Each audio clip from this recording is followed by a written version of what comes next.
شروع اللہ کا نام لے کر جو بڑا مہربان نہایت رحم والا ہے۔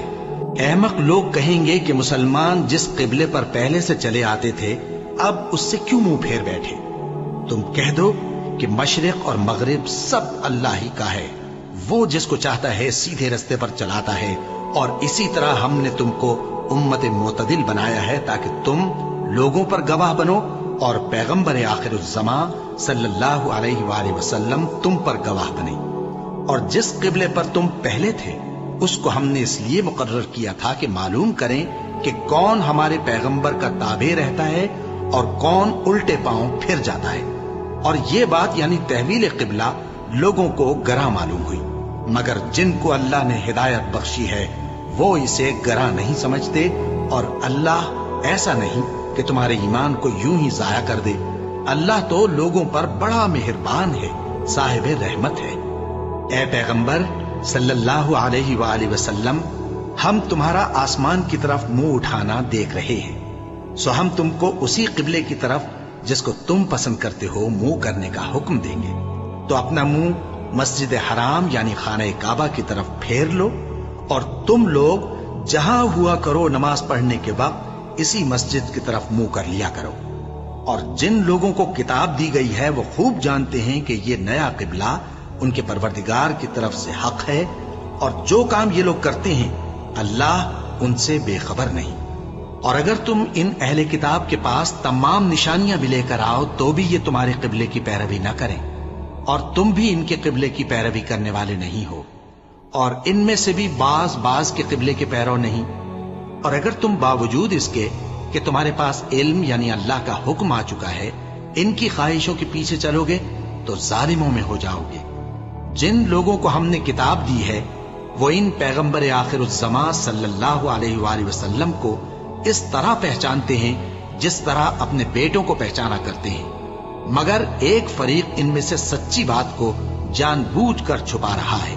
اے پیغمبر صلی اللہ علیہ وآلہ وسلم، یہ نیا قبلہ تمہارے پروردگار کی طرف سے حق ہے، تو تم ہرگز شک کرنے والوں میں نہ ہونا، اور ہر ایک شخص کے لیے ایک سمت مقرر ہے جدھر وہ عبادت کے وقت منہ کیا کرتا ہے، تو تم نیکیوں میں سبقت حاصل کرو۔ تم جہاں ہوگے اللہ تم سب کو جمع کرے گا، بے شک اللہ ہر چیز پر قادر ہے۔ اور تم جہاں سے نکلو نماز میں اپنا منہ مسجد حرام کی طرف کر لیا کرو، بے شبہ یہ تمہارے پروردگار کی طرف سے حق ہے، اور تم لوگ جو کچھ کرتے ہو اللہ اس سے بے خبر نہیں۔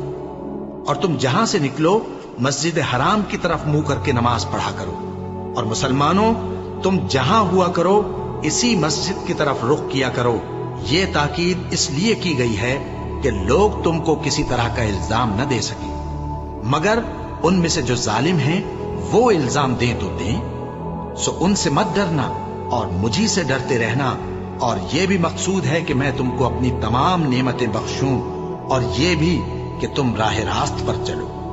جس طرح من جملہ اور نعمتوں کے ہم نے تمہیں میں سے ایک رسول بھیجے ہیں جو تم کو ہماری آیتیں پڑھ پڑھ کر سناتے اور تمہیں پاک بناتے، اور کتاب یعنی قرآن اور دانائی سکھاتے ہیں، اور ایسی باتیں بتاتے ہیں جو تم پہلے نہیں جانتے تھے۔ سو تم مجھے یاد کیا کرو، میں تمہیں یاد کیا کروں گا، اور میرا احسان مانتے رہنا اور میری ناشکری نہ کرنا۔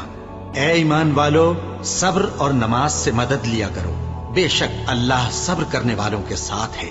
اور جو لوگ اللہ کی راہ میں مارے جائیں ان کی نسبت یہ نہ کہنا کہ وہ مرے ہوئے ہیں، وہ مردہ نہیں بلکہ زندہ ہیں، لیکن تم کو شعور نہیں۔ بے شک کوہ صفا اور مروہ اللہ کی نشانیوں میں سے ہیں، تو جو شخص خانہ کعبہ کا حج یا عمرہ کرے اس پر کچھ گناہ نہیں کہ دونوں کے درمیان چکر لگائے، بلکہ یہ ایک نیک کام ہے، اور جو کوئی نیک کام کرے تو اللہ قدردان ہے، دانا ہے۔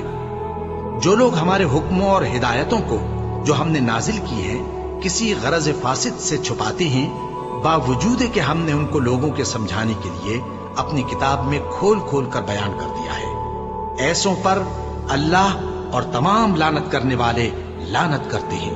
ہاں، جو توبہ کرتے ہیں اور اپنی حالت درست کر لیتے ہیں اور احکام الہی کو صاف صاف بیان کر دیتے ہیں تو میں ان کے قصور معاف کر دیتا ہوں، اور میں بڑا معاف کرنے والا بڑا مہربان ہوں۔ جو لوگ کافر ہوئے اور کافر ہی مرے، ایسوں پر اللہ کی اور فرشتوں کی اور انسانوں کی سب کی لعنت، وہ ہمیشہ اسی لعنت میں گرفتار رہیں گے۔ ان سے نہ تو عذاب ہلکا ہی کیا جائے گا اور نہ انہیں کچھ مہلت ملے گی۔ اور لوگوں، تمہارا معبود ایک ہی معبود ہے، اس بڑے مہربان اور رحم والے کے سوا کوئی عبادت کے لائق نہیں۔ بے شک آسمانوں اور زمین کے پیدا کرنے میں اور رات اور دن کے ایک دوسرے کے پیچھے آنے جانے میں اور کشتیوں اور جہازوں میں جو سمندر میں لوگوں کے فائدے کے لیے رواں ہیں، اور میں جس کو اللہ آسمان سے برساتا اور اس سے زمین کو اس کے مردہ ہو جانے کے بعد زندہ یعنی خشک ہو جانے کے بعد سرسبز کر دیتا ہے، اور زمین پر ہر قسم کے جانور پھیلانے میں اور ہواؤں کے چلانے میں اور بادلوں میں جو آسمان اور زمین کے درمیان گھرے رہتے ہیں، عقل مندوں کے لیے اللہ کی قدرت کی نشانیاں ہیں۔ اور بعض لوگ ایسے ہیں جو غیر اللہ کو اللہ کا شریک بناتے اور ان سے اللہ کی سی محبت کرتے ہیں، لیکن جو ایمان والے ہیں وہ تو اللہ ہی کے سب سے زیادہ دوست دار ہیں۔ اور اے کاش ظالم لوگ جو بات عذاب کے وقت دیکھیں گے اب دیکھ لیتے کہ سب طرح کی طاقت اللہ ہی کو ہے، اور یہ کہ اللہ سخت عذاب کرنے والا ہے۔ اس دن کفر کے پیشوا اپنے پیروں سے بیزاری ظاہر کریں گے اور دونوں عذاب الہی دیکھ لیں گے اور ان کے آپس کے تعلقات منقطع ہو جائیں گے۔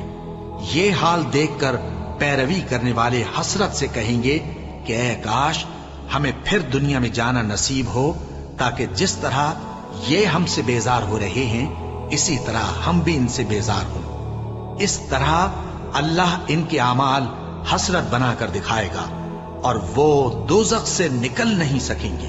لوگوں، جو چیزیں زمین میں حلال طیب ہیں وہ کھاؤ، اور شیطان کے قدموں پر نہ چلو، وہ تمہارا کھلا دشمن ہے۔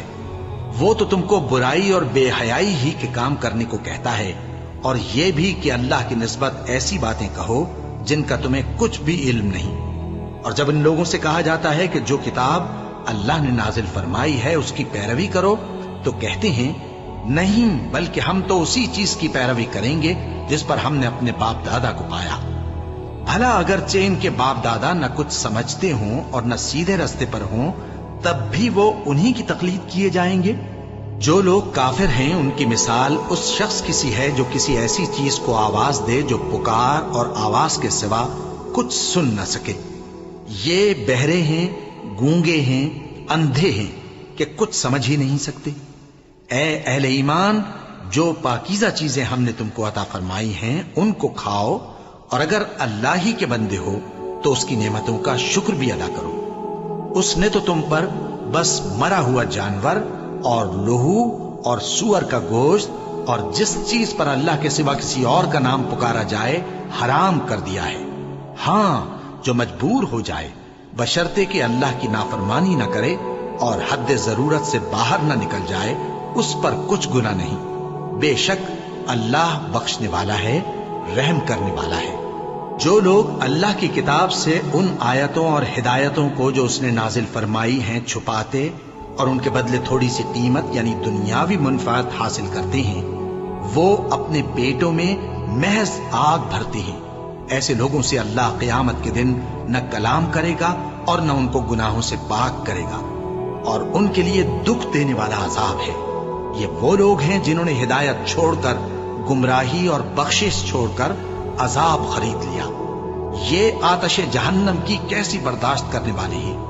یہ اس لیے کہ اللہ نے کتاب سچائی کے ساتھ نازل فرمائی، اور جن لوگوں نے اس کتاب میں اختلاف کیا وہ ضد میں آ کر نیکی سے دور ہو گئے ہیں۔ نیکی یہی نہیں کہ تم مشرق و مغرب کو قبلہ سمجھ کر ان کی طرف منہ کر لو، بلکہ نیکی یہ ہے کہ لوگ اللہ پر اور روز آخر پر اور فرشتوں پر اور اللہ کی کتاب پر اور پیغمبروں پر ایمان لائیں، اور مال باوجود عزیز رکھنے کے رشتہ داروں اور یتیموں اور محتاجوں اور مسافروں اور مانگنے والوں کو دیں، اور گردنوں کے چھڑانے میں خرچ کریں، اور نماز پڑھیں اور زکوٰۃ دیں، اور جب عہد کر لیں تو اس کو پورا کریں، اور سختی اور تکلیف میں اور جنگ کے وقت ثابت قدم رہیں۔